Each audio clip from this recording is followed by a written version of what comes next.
Alright, so I put in brand new lifters into this engine, and I fired it back up.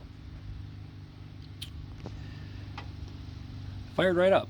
And so I let it run for a couple minutes. I shut it down and it won't run. It won't start again. I checked my compression for number 5 cylinder again after the lifter replacement. And I'm back at 9.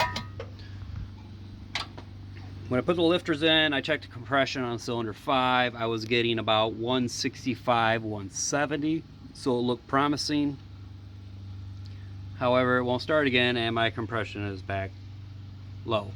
So I wanted to verify and make sure that I'm getting oil to the rocker arms and going through the lifters to make sure the lifters are pumping up. So I've got my oil pump prime rod here, and if I spin the oil pump, I can actually watch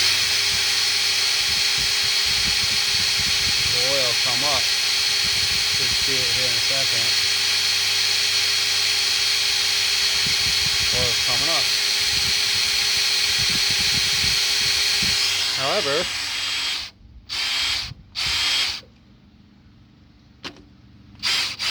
there's absolutely no resistance on the oil pump.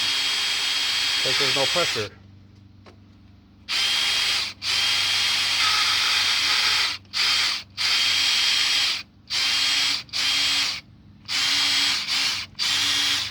Literally, I'm holding it like this.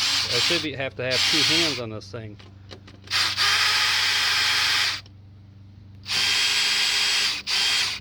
So I have a feeling that I have a oil pump problem now, which means engine's got to come back out, and this will probably be it for the rest of the year because it's getting cold up here in Michigan.